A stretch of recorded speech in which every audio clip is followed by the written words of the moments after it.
Chocolate বাদাম বাজা, কেউ বাদামে খুঁজতে নাই। এখন তার বয়স ৭৭ বছর হলেও ৬৬ বছর ধরেই চলছে তার জীবন সংগ্রাম।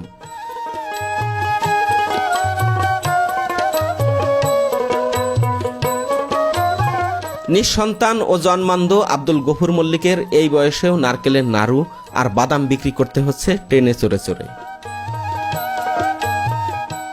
যখন তার বয়স মাত্র ১১ বছর তখনই তিনি শিশুমনে সংকল্পবদ্ধ হন যে কখনো তিনি ভিক্ষা করবেন না। প্রথম জীবনে নিজেই নারকেল গাছে উঠে অন্যের নারকেল নামিয়ে দিয়ে যে কয়টি নারকেল পেতেন তা দিয়েই নারকেলের নাড়ু বানিয়ে বিক্রি করতেন।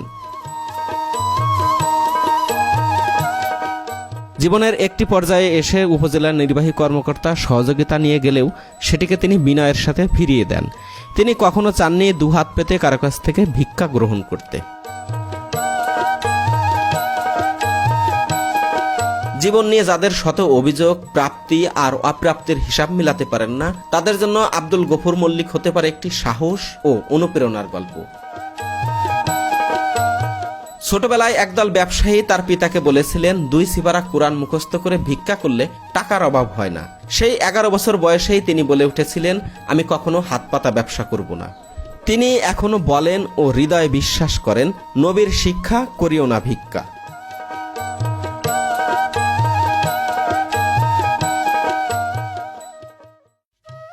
খুব ভোরে ফজরের নামাজ পড়ে নিজে চৌকির নিচে শিশুদের মতো নারকেল বেছে বেছে বের করে আনেন। এই বয়সে যেখানে তার নাতি নাতনি নিয়ে জীবনটাকে উদযাপন করার কথা ছিল, অথচ কি অমানবিক পরিশ্রমটাই না করতে হচ্ছে তাকে।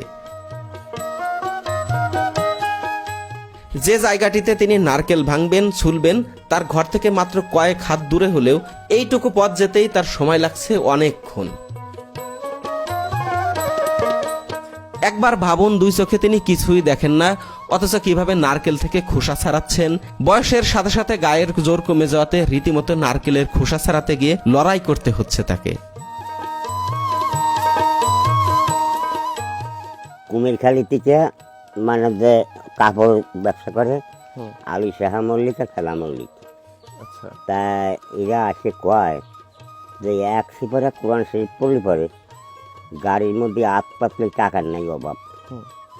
তাই আমার ওই জায়গার থেকে আমার একটা এলো যা আমি ওই মানে ওই ব্যবসা আমি করবো না, মানে হাত পাতা ব্যবসা। তারপরে আমার বাপ করে আমি মরে গেলে খাবি কি করি, আমি বলে আমার খাওয়াবি আল্লাহ। কাজ নাচের গাছে উঠছি, জীবন বইয়ে কয়লা করছি, এই যে দেখেছি কয়লা করছি। তার 5 থেকে দিয়ে 5 পেক বিড়ি এই কিনে 5 পেক বিড়ি বেশি গেলে 5 আনা লাভ হইতো। তাই এক এক করে তারপর সে ওই ফেলামৌলিকে করলো যে রহমানের চেনাচুর লিভারে ভালো পয়সা হবে। তারপরে ধরলাম চেনাচুর, তারপরে বিস্কুট, আনারকুলি বিস্কুট, মানে এই রং বিরঙের বিস্কুট বেচতে লাগলাম। তাতে বেশ ভালোই। তা এইরকম করছি, তা আল্লাহ একভাবে করাইছে। তা এই হলো ব্যাপার। নাড়ু বানানোর এই সমস্ত প্রক্রিয়ার মধ্যে শুধুমাত্র নারকেল দিয়ে মিঠাই জ্বালানোর সময় যে কাজটি, সেই কাজটির জন্য তিনি তার স্ত্রীর সহযোগিতা গ্রহণ করেন।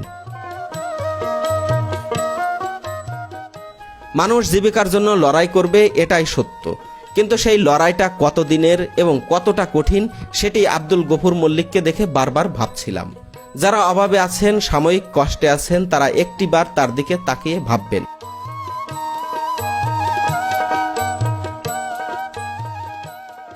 নাড়ুর জন্য নারকেল প্রস্তুত হয়ে গেলে তিনি নিজ হাতেই নাড়ু বানান এবং নিজের হাতে গুনে গুনে নাড়ুগুলো বয়ামে ভরেন। 4, 5, 6 হাত। দু চোখে কোনো আলো নেই, কিছুই দেখতে পান না, অথচ দেখুন কি নিখুঁত ভাবে তিনি নাড়ু তৈরি করছেন।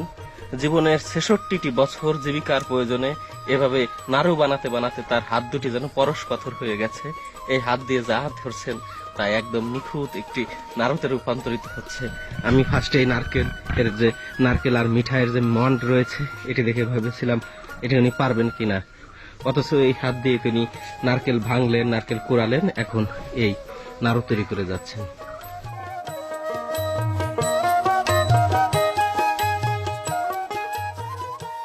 বাদাম প্যাকেট করে রওনা দেন তিনি খানখানাপুর রেল স্টেশনের দিকে। রেল স্টেশনের আশেপাশের লোকজনের কণ্ঠ শুনেই তিনি তাদেরকে চিনেন। তার এমন মহতী কাজের জন্য এলাকার মানুষও গর্ববোধ করেন। নারকেল নাড়ু টেস্টি হজমি চকলেট বাদাম ভাজা খাইলে পাবে 32 দাঁতের মজা।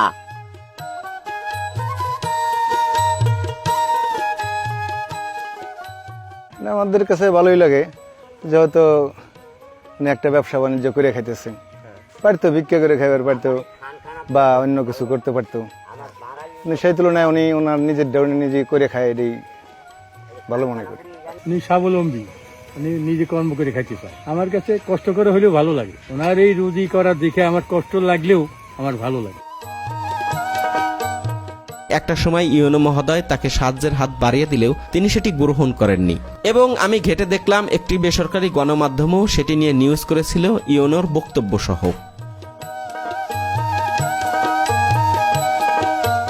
একটি বিষয় জেনে খুবই খারাপ লাগলো, এমন একজন অসহায় মানুষের অর্জিত টাকাও মানুষ সুযোগ পেলে চুরি করে নেয়। স্টেশনে আসা মানুষকে খুঁজছেন তার নাড়ু আর বাদাম বিক্রি করতে, আর বসে বসে অপেক্ষা করছেন কখন ট্রেন আসবে। উনি তো অন্ধ মানুষ, উনি তো ভিক্ষা করতে পারেন। এই যে বাদাম বিক্রি করেছে, এই যে কর্ম করতেছে, এই কর্ম অনেকেই তো মনে করেন যে নানান ভাবে টাকা ইনকাম করতেছে। আর উনি যেহেতু একদম বৃদ্ধ মানুষ, অন্ধ মানুষ, যে কারণে আমি খুশি, আরো 10টা টাকা বেশি দিলাম উনি।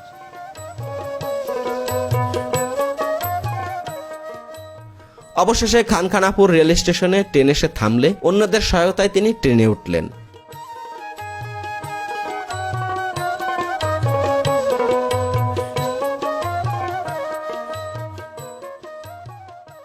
লোকাল ট্রেনের ঝাঁকিতে সাধারণ মানুষের দাঁড়িয়ে থাকাটাই কষ্টকর। সেখানে মানুষের সিটের পাশে পাশে গিয়ে কতই না আকতে মিনতি করে নাড়ু বাদাম বিক্রির আবেদন করছেন। হজমি চকলেট বাদাম ভাজা, কেউ বাদামে খুঁজতে নাই।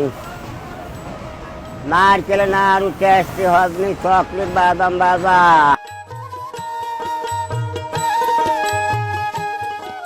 তিনি আমার কাছে একটি মোবাইল সিম আর বিকাশ অ্যাকাউন্ট খুলে দেওয়ার দাবি করেছিলেন। আমি সেদিনই সেটি করে দিয়েছি।